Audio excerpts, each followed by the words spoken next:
అనుకుని ఛానల్ మొదలుపెట్టాను. నువ్వే నడిపించాను మరి. నువ్వే ఆడియన్స్ మిత్రులు లైక్, షేర్, కామెంట్, సబ్స్క్రైబ్ చేసేటట్టు. ఒకనాడు గుర్ధూషక అనే వేటగాడు అడవిలో వేట కోసం వెళ్ళాడు. వేట కోసం అతను చాలా ప్రయాణం చేశాడు, కానీ ఏ జీవి కూడా దొరకలేదు. అతను ఆకలితో, దాహంతో అలసిపోయి ఓ బిల్వ వృక్షం, మారేడు చెట్టు ఎక్కాడు. అర్ధరాత్రి వచ్చేసరికి అతను అలసిపోయి కదిలాడు. అప్పటికి బిల్వపత్రాలు శివలింగంపై పడిపోయాయి. చెట్టు ఎక్కే క్రమంలో కింద ఉన్న శివలింగంపై అనుకోకుండా బిల్వపత్రాలు నీరు పడటం వల్ల అతను తెలియకుండానే శివుని పూజ చేశాడు.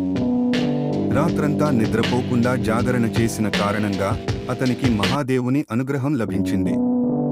అతను తన పాపాల నుండి విముక్తి పొంది మోక్షాన్ని అందుకున్నాడు. ఈ కథ ద్వారా శివరాత్రి రోజున జాగరణ చేయడం, బిల్వపత్రాలతో పూజ చేయడం ఎంత పవిత్రమైనదో అర్థమవుతుంది.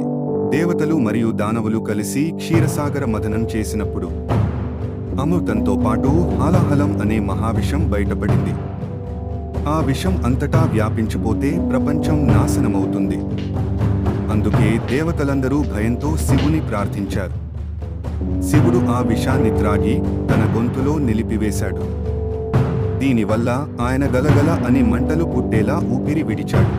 పార్వతీదేవి శివుని గొంతును తన చేతితో నొక్కి ఆ విషం కిందికి దిగకుండా అడ్డుకుంది. అలా శివుడు నీలకంఠుడిగా ప్రసిద్ధి చెందాడు. ఈ సంఘటన మహాశివరాత్రి రోజున జరిగిందని పురాణాలు చెబుతున్నాయి.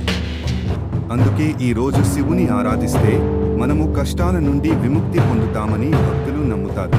ఈ కథ మీకు నచ్చిందా? అయితే మీ అభిప్రాయాన్ని చెప్పండి. అలాగే ఛానల్ని సబ్స్క్రైబ్ చేసుకోండి.